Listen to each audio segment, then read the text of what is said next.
오늘은 42대를 시작해 보도록 하겠습니다. 오늘의 주제는 새로운 우주론. 이 앞 시간에서 이제 우주론을 이야기했죠. 이제 새로운 우주론을 제가 이제 만들었습니다. 그러니까 지금까지 썼던 기존의 우주론에다가 저 생각을 합한 것입니다. 그래서 새로운 우주론과 생물체 진화의 궁극점에 관하여 알아보도록 하겠습니다. 하나님은 우선 신화라고 하는 아이언 프레센스, 영어로는 아이언 프레센스죠. 신화를 창조하였으며, 신화는 다시 12명의 고등한 자를 창조하였고, 또다시 고등한 자는 다시 12인에, 그러니까 고등한 자가 이제 12명인데, 한 명당 다시 12인의 보통 사람을 창조하였다고 합니다. 그 다음에 인간은 광물, 식물, 동물의 단계를 거쳐서 인간으로 태어났으며 결국 천사장의 단계에 이르게 되면 그 이후에는 새로운 우주로 진화를 하게 된다. 이런 얘기입니다. 굉장한 내용이죠. 천사는 인간과 모습이 비슷하나 유은혜 전쟁을 하지 않고 인간을 뒤에서 도우면서 인간에 관한 간접 경험을 한다고 합니다. 오늘 이런 것에 관해서 알아보도록 하겠습니다. 그러니까 이제 다음부터는 이제 지난주에 설명하였던 우주론은 이제 계속입니다. 자우전에 그것은 그렇다 치고 이처럼 상상을 불허하는 숫자의 수학 시간에 배운 무한대의 개념을 이해하고 있는 사람이라면 저 말에 고개를 끄덕끄덕할 것입니다. 다시 말해서 아무리 많은 우주 또는 신창조가 만들어질지라도 무한대의 공간과 무한의 시간 속에서 더 많은 우주가 만들어질 수 있는 공간과 시간이 또다시 무한대로 있다는 말이 됩니다. 이때 우리가 생각할 수 있는 것은 다음의 말, 즉 우주상에는 어떤 생물체도 무한의 시간 동안 계속해서 끊임없이 자기 자신을 확장하고 발전시켜 성장한다 하는 그런 말입니다. 이 말은 제가 한 이야기가 아니고 텔레파시 통신을 통해서 우주인들 또는 천상의 마스터들이 이야기한 내용으로서 이를 우리 인간에게 적용해 본다면 다음과 같은 이야기가 됩니다. 즉 나는 금성에서 왔다의 저자인 몇 번 소개시켜드렸죠. 그 책을 그 저자인 금성에서 온 그 원액 여사의 이야기로는 현재의 인간은 단순히 한두 생애를 살아온 인간이 아니고 처음에는 광물로부터 생을 시작했다는 겁니다. 광물로부터. 그래가지고 오랜 시간 동안 광물로서의 생, 예를 들어서 크리스탈, 즉 수정 같은 광물은 의식이 있다고 알려져 있지요. 그 오랜 광물로서의 생을 거치고 난 다음에는 그 다음에 이제 식물로서의 생을 시작하게 된다는 겁니다. 식물에 이성적으로 사고하는 그 영이 깃들어 있다 하는 것은 텔로스 원에 나오는 미국의 서부 지역에 살고 있는 삼나무, 즉 레드우드라고 하죠. 레드우드의 영혼이 이야기하는 내용을 보면 알 수가 있습니다. 그건 이제 실존한 신비의 지정운명 텔로스, 이 책에 231쪽에 이제 그 내용이 있습니다. 231쪽에. 이 책에 나오는 수천 년 묵은 삼나무의 의식 수준은 지구상의 그 인간보다는 오히려 높다는 것을 알 수가 있다는 것입니다. 좌우지간에 이렇게 해서 식물로서 생을 수십만 년 또는 수백만 년 경험을 하고 난 다음에는 비로소 동물로서의 이제 생을 시작하게 된다는 것인데요.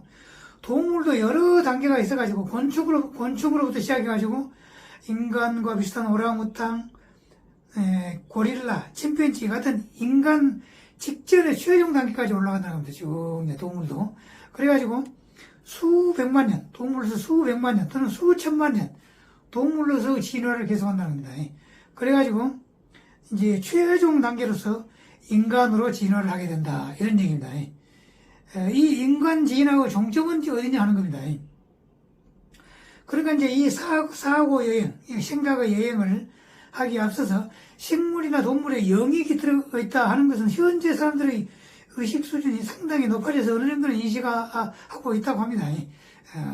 동물이나 식물도 영이 있다 하는 것은 어느 정도 인식한다고 할지라도 광물 같은 무생물의 영이 깃들어 있다는 것은 그게 상당히 그 생각이 어렵죠, 보통 사람으로서는.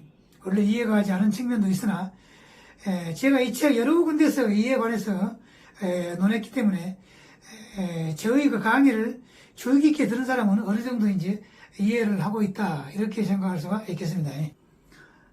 그러면 이제 다시 한번 간단하게 이를 정리해 본다면은, 모든 물체는 그것이 살아있든 죽어있든 쪼개고 쪼개 작은 낱개로 나아가면은 결국 원자핵과 또 그 원자핵 주위를 도는 전자의 단계까지 가게 됩니다.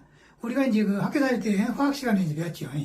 그리고 그 원자는 가장 바깥을 도는 전자의 지름 안에 일종의 에너지장을 형성하게 되는데요.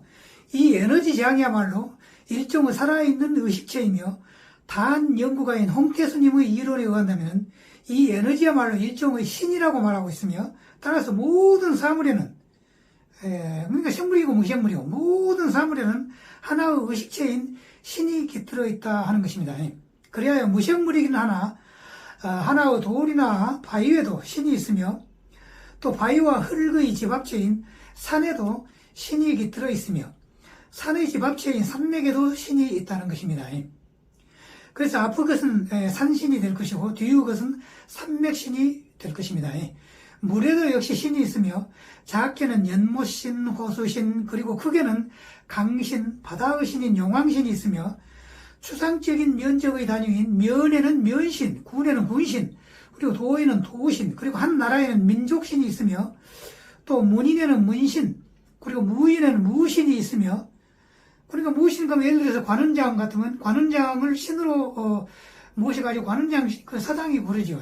그러니까 무인에게는 무신이 있으며, 결국 우리의 지구에는 지구의 신이 있는데, 이 지구의 신은 만물을 키우고 돌본다고 하고, 통상 가이아 여신이라고 하며, 또 우리의 우주에도 눈에 보이는 3차원 은하계와 포개져서 우주 어디에나 존재하는 정신으로서 우주인 하나님이 존재한다는 것입니다. 이와 같은 내용은 신단, 그러니까 아까 홍태수님이 쓴 이 책이 이제 신단입니다. 이 책에 238쪽부터 239쪽에 그 내용이 자세하게 나와 있습니다. 그 다음에 은하 문명에서 펴낸 책 신비의 지저 문명 텔로스 299쪽에는 아까 말한 이 책이죠. 이 텔로스 299쪽에는 지저 세계의 수도인 샴발라에, 이 샴발라는 그 히말라야 산맥의 지하 아주 깊은 곳이 있다는죠. 수도죠. 지저 세계 수도요. 샴발라의 최고 책임자들의 회의가 있을 때 지구의 여신인 가이아 여신이 인간의 형상을 이제 하고서 인간으로 이렇게 이제 변화를 하고서 참석을 한다고 하고 있으며, 299쪽에 나와 있으며 그 내용이 또 보통 산신은 산에 있는 신이죠. 산신은 인간의 눈에는 간혹 흰 도복을 입은 노인의 모습으로 보인다고 알려져 있습니다. 그러므로 빌딩을 다 건축하고 난 후에 돼지 머리를 상 위에 놓고서 빌딩 앞에서 이렇게 절을 하며, 또 제사를 지내죠. 조상신에게 이렇게 제사를 지낼 때 또 절을 하며, 제사를 지내는 것은 당연히 그 빌딩의 신에게 제사를 지낸다, 또 조상에게 제사를 지낸다 하는 그런 그 합당한 행위가 되며, 또 지리산이나 한라산에서 매년 열리는 철축제 때 제사를 지내는 것도 또한 산신에게 제사를 지내는 너무나 합리적인 그런 행위가 된다는 것입니다. 방금 이제 조상신 이야기했습니다만, 당연히 조상들에게도 제사를 지내는 것은 제사를 지내는 그 조상제 역시 합당한 행위가 되는데, 이와 같은 제사 행위를 우상숭배다 이렇게 비난을 한다거나 하는 것은 그 내력을 잘 알지 못하고 하는 그런 비난이 되겠습니다. 좌우지간에 이제 그건 그렇고, 앞에서 말한 인간 진화의 궁극점을 한번 생각을 해봅시다. 은하 문명에서 펴낸 책에는 여러 가지 인간과 우주의 근본에 관하여 이야기하고 있는데요. 하나님이 최초의 인간을 창조할 때, 그러니까 인간의 그 영혼을 이제 창조했다 그런 얘기입니다. 인간의 육체는 진화론이 있고 또 창조론이 있고 그러죠. 근데 영혼만큼은 이제 하나님이 창조했다고 봐야 되겠죠. 그래서 하나님이 최초의 인간을 창조할 때 지상에 있는 모든 사람들을 한꺼번에 창조하는 것이 아니고 일단 한 사람이 생겨나면은 그 사람은 12명의 다른 사람을 창조한다고 합니다. 아까 한번 나왔죠. 그리고 그 각각의 사람은 또다시 12명의 다른 사람을 창조한다고 합니다. 따라서 최초의 한 사람으로부터 총 144명이 생겨난다고 합니다. 12 곱하기 10이니까요. 그리고 그 최초의 그 한 사람을 보통 신하라고 하는데요. 신하. 이를 영어로 말하면 I am presence가 된다는 것입니다. 그리고 중간 단계의 사람은 고등한 자라고 하면 higher presence가 되겠죠. higher presence가 되면 최종 하위 단계의 사람은 예고 혹은 이고 그러죠. 이고라고 칭해지는 일반 사람들을 지칭한다고 합니다. 그러니까 이제 우리가 명상 시간에 참나를 만난다고 하죠. 이 참나는 고등한 자, higher self, higher presence라기보다 higher self라 그러죠. higher self, 그 다음에 이제 신하, I am presence, 또 궁극적으로는 창조주 하나님. 이 세 가지 존재를 다 참나라고 할 수가 있겠습니다. 그래서 이제 마지막에 태어난 사람은 이제 이고라고 한다. 그러면 금성 여인이 말하는 광물에서 식물로, 또 식물에서 동물로, 그리고 동물의 최종 단계인 인간 진화와 이후에 하나님이 곧바로 창조한 인간은 어떻게 다르냐는 것입니다. 처음 신하와 고등한 자가 144개의 존재를 모두 인간으로 창조할 수도 있겠지만은 저 판단으로는 인간만이 아니고 그 아래 단계의 경험이 필요하다 이렇게 생각할 때는 다른 동물이나 인간 단계의 창조도 이제 하지 않겠느냐 뭐 하는 것인데요. 오히려 이것이 일반적일 것 같다 저는 이제 그렇게 생각합니다. 그렇다면은 현재 제가 강의하고 있는 이 지구천국에서는 말하자면 모든 종파를 초월하는 초종교적인 입장을 제가 취하고 있는데요. 이때 하나님에 대하여 어떤 예배를 하느냐가 상당히 궁금할 것입니다. 저는 앞으로 한반도 통일과 세계 통일의 주역으로 등장하게 될 대한민국을 상징하는 그러한 태극기가 곧 우주 창조신을 상징하는 것으로 생각하는데요. 이에는 그만한 이유가 있다는 것입니다.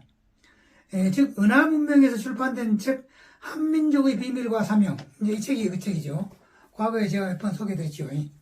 이 한민족의 비밀과 사명에서의 하나님은 온 우주에 충만해 있는 성령으로서의 추상적인 하나님이 실제로 하나의 인간으로 변형돼 가지고 저자 김무근님과 만나가지고 이루어진 그런 대화를 기록한 책인데요. 이때 하나님은 태극기의 음향은 곧 우주 창조신을 상징한다 이렇게 말씀하셨던 겁니다. 그리하여 하나님은 미래에 한민족의 민족신과 동시에 우주 창조신도 겸하여 지구촌을 지상천국으로 만들 것이다 이렇게 이야기하고 계시고요. 그가 실제의 하나님이라는 사실을 4차원 아스트랄 공간에서 하나의 별, 즉 행성을 창조하는 능력을 김무근님에게 보여주면서 하나님이라는 사실을 확인시켜 주었다 하는 것입니다. 저는 이 하나님을 믿고 있기 때문에 제가 현재 진행하고 있는 이 강의에서의 주님인 하나님의 상징은 곧 우리나라의 태극기가 됨에 따라서 저는 저희 그 서재의 그 벽 위에다가 태극기를 붙여놓고서 가끔 인사를 올리고 있습니다. 이 태극기에 예배를 올린다면 다른 모든 신에 대한 예배는 하지 않아도 된다고 생각합니다. 물론 어떤 종교를 가지고 있는 분은 그 종교의 대상인 하나님을 예배하되 태극기의 하나님도 결국은 그 종교 하나님과 같은 존재이기 때문에 당연히 태극기에 대해서 인사를 해도 괜찮다고 생각합니다. 우리가 국민의례를 할 때 태극기에 대하여 오른손을 왼쪽 그 가슴 위에 놓고 인사를 하죠. 그거 비슷하게 하면 될 겁니다. 그러니까 태극기에 대한 그 예배 형식은 그냥 머리를 숙이고서 인사를 하거나 합장을 하고 이렇게 합장을 하고 머리를 숙이거나 혹은 우리가 국민의례에서 하듯이 오른손을 왼쪽 가슴 위에 놓거나 또는 태극기를 향하여 꿇어 앉아서 절을 해도 무방하다고 생각합니다. 그런데 문제는 다른 기독교나 원불교 또는 마호메트교 또는 증산교 등의 다양한 종교의 신자들이 이 태극기를 향하여 인사를 올리면 어떻게 되느냐 하는 것인데요. 뭐 우리가 국민의례 할 때 오른손을 왼쪽 가슴에 대고 하듯이 그렇게 인사하면 될 것이라고 생각합니다. 태극기에 대한 예배가 자기가 갖고 있는 종교와 전혀 상반되지 않는 이유는 그 사람이 믿고 있는 그 종교 하나님은 곧 온 우주를 관장하고 있는 우주 창조신이라고 다 생각하죠. 그 마찬가지로 태극기 역시 우주 창조신을 상징한다는 겁니다. 그래서 지상에 존재하는 어떤 종교도 태극기와 서로 상충되지 않는다는 겁니다.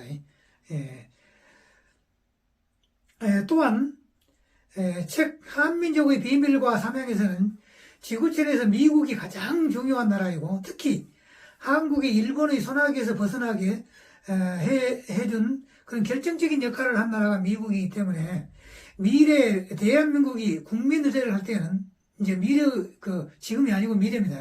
그럴 때는 미국의 성조기와 우리나라의 태극기를 동시에 개양을 할 것이며 또한 내국가와 미국 국가를 동시에 불러야 할 것이라고 그렇게 강조를 하고 있습니다.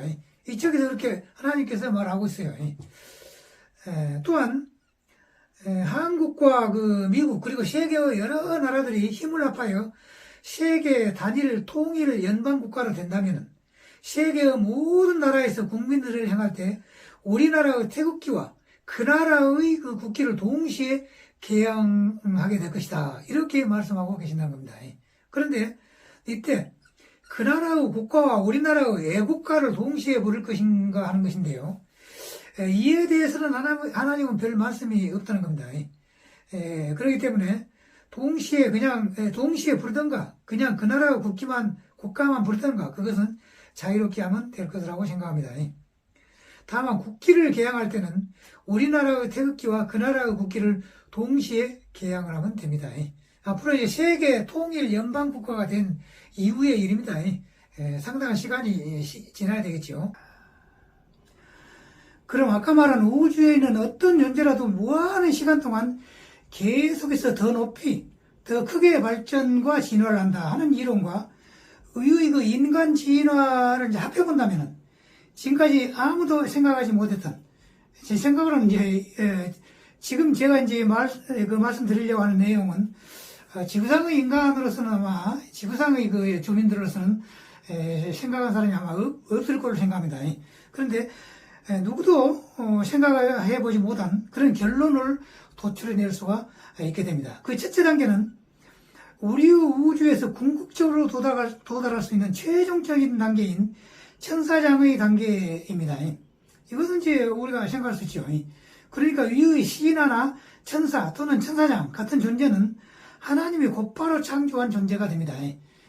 이게 계속 유래전쟁을 하면서 진화 발전하는 것이 아니라 천사는 하나님이 곧바로 만들어가지고 그냥 천상에 존재하면서 인간을 도와주는 존재라고 합니다. 천사라는 것은. 그 다음에 이제 두 번째 궁극적인 단계는 이 글의 맨 마지막에 제가 이제 맨 마지막에 이제 말씀드리겠습니다. 언급하고자 한다. 그러니까 현재의 지구상의 인간은 앞으로 5차원으로 이제 상승을 하게 된다고 하는데요. 이 5차원은 끝이 아니고 고차원으로 가는 첫 단계에 불과하다는 겁니다. 즉 계속해서 6차원, 7차원 계속 상승하다가 현재 우리 우주가 막 진입했다고 하는 12차원까지 상승을 하게 될 것입니다. 이와 같은 최종 단계에 진입해가지고 거의 전지전능의 단계까지 간다면은 이 단계가 바로 미카엘 천사님이나 혹은 우리엘 천사님 같은 그런 천사들의 최종 단계, 최종 대표적인 천사장의 위치가 아니냐 하고 제가 생각하는데요.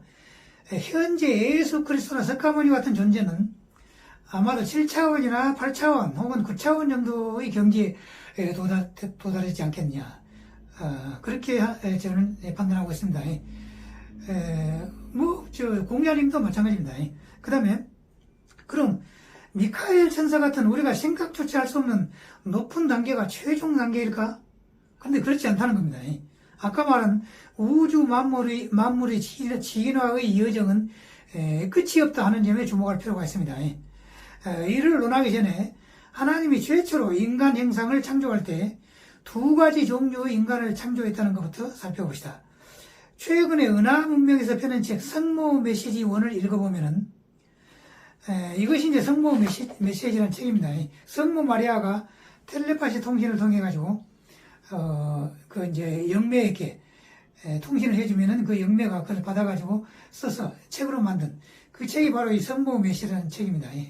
그런데 이 책을 읽어보면은 성모 마리아의 여러 가지 놀라운 메시지를 알 수 있는데요.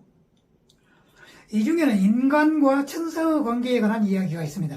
즉 하나님이 똑같은 인간의 모습을 갖는 존재일지라도 천사와 인간을 다르게 창조했다고 하는 겁니다. 이때 천사는 그 인간에게 봉사하고 또 인간을 돕는 존재로 처음부터 만들었다는 것입니다. 그 내용은 이 책의 208쪽에 나와 있습니다.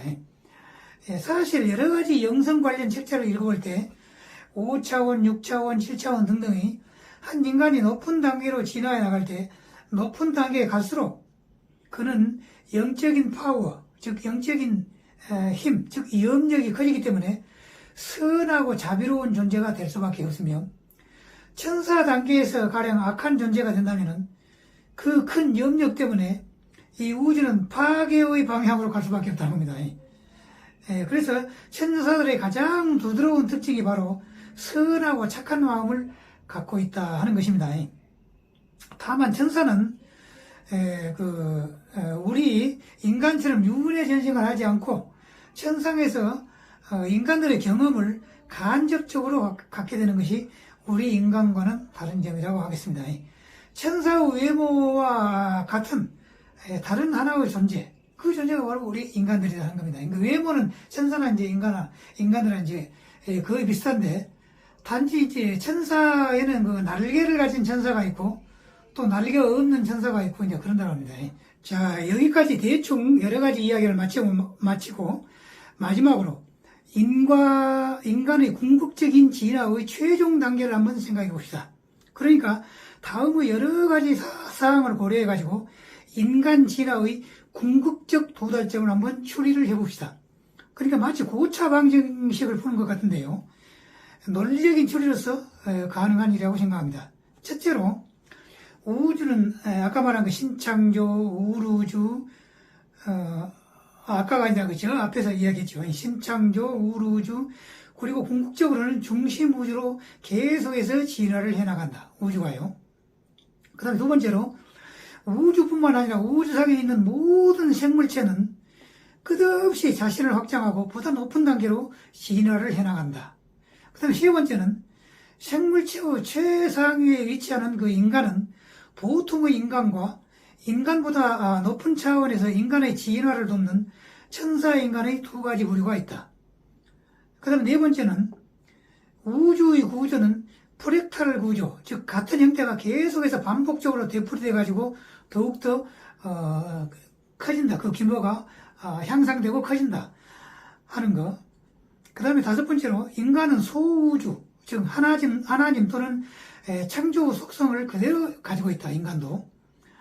이상의 여러 가지 사실로부터 인간의 진화 발전을 생각해 본다면 결국 인간은 5차원, 6차원, 7차원 해서 계속 진화 발전해가지고 12차원까지 이제 도달할 것입니다. 이렇게 11차원이나 12차원까지 도달하고 보면은 인간이라기보다는 하나의 신이라고 칭해야 할 만큼 그 능력이나 힘에 있어서 거의 창조 또는 하나님과 비슷할 정도까지 이제 발전하게 될 겁니다. 말하자면 현재의 미카엘 천사나 사무엘 천사와 같은 발전의 궁극까지 아마도 도달할 걸로 그렇게 이제 생각할 수가 있습니다. 그래가지고 말하자면은 현재의 미카엘 천사나 사무엘 천사와 같은 그런 발전의 궁극까지 도달할 수 있다. 이렇게 생각할 수가 있습니다. 그러면 그와 같은 천사장의 위치가 끝일까 하는 겁니다. 근데 그렇지 않다는 것입니다. 그것은 앞에서 말한 우주상의 어떤 존재도 그 발전은 무한대로 계속되기 때문입니다. 그러면 결국 저 앞에서 말한 하나의 신창조가 7회 반복해가지고 윤회전생을 해가지고 순전히 정신만의 우주인 이제 우루 우주가 됐다고 합시다. 그러면 이 우루 우주가 새로운 신창조 하나하나를 창조한다고 했죠. 더 이상 이제 윤회전생하지 않고 신창조만 창조합니다. 이제 우리 우주는. 그렇게 창조한다고 했을 때 아까 말한 인간 발전의 최고 한도까지 도달한 천사장이나 혹은 하나의 최고 차원에 도달하는 그 인간을 이제 이때는 개체적인 인간 의식이 사라지고 순전히 우주 의식을 가진 순수한 존재가 아마 되어 있을 겁니다. 그런 새로운 그러니까 최고 차원에 도달한 그런 그 인간을, 그러니까 우주 의식을 이제 갖게 된 그 인간을 새로운 우주 또는 창조로 만들어가지고 독립시키지 않겠냐는 겁니다. 그러니까 우주 우주가 이제 인간을 신창조를 이제 만드는 겁니다. 신창조, 창조 한다는 겁니다. 즉 독립을 시킨다는 겁니다. 즉 인간 발전의 궁극점인 하나의 신창조가 될 수가 있다. 그런 얘기입니다. 여기서 수많은 우주의 개별적인 이름이 있고 각각의 우주 또한 개성이 있다는 것에 주목할 필요가 있습니다. 현재 우리가 살고 있는 이 우주는 네바돈 우주 또는 미카엘 우주라는 역시 독특한 개성을 가지고 있다고 하는 그런 우주라고 알려져 있습니다. 현재 이 우주가요. 그러니까 이 우주도 지금 이름을 가지고 있습니다. 미카엘 우주. 이 개성은 곧 한 사람이 무한의 세월 동안 진화한다고 했을 때 결국 하나의 창조가 될 수 있다 하는 것을 암시한다고 할 수가 있겠습니다.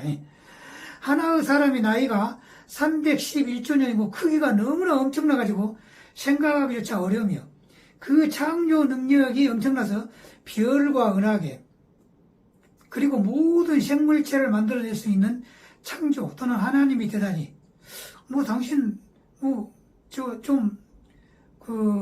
머리가 좀 이상한 것이 아니야? 이렇게 그 말도 안 된다. 이렇게 이제 보통 사람은 이제 얘기하겠죠. 일반 사람들은. 그러나 그와 같은 고정관념을 벗어나야 참다운 진리에 도달할 수 있다. 이렇게 생각할 수 있습니다. 인간은 진화 발전해가지고 결국 새로운 창조, 새로운 창조주가 될 수가 있다. 이게 엄청난 사실이죠. 네.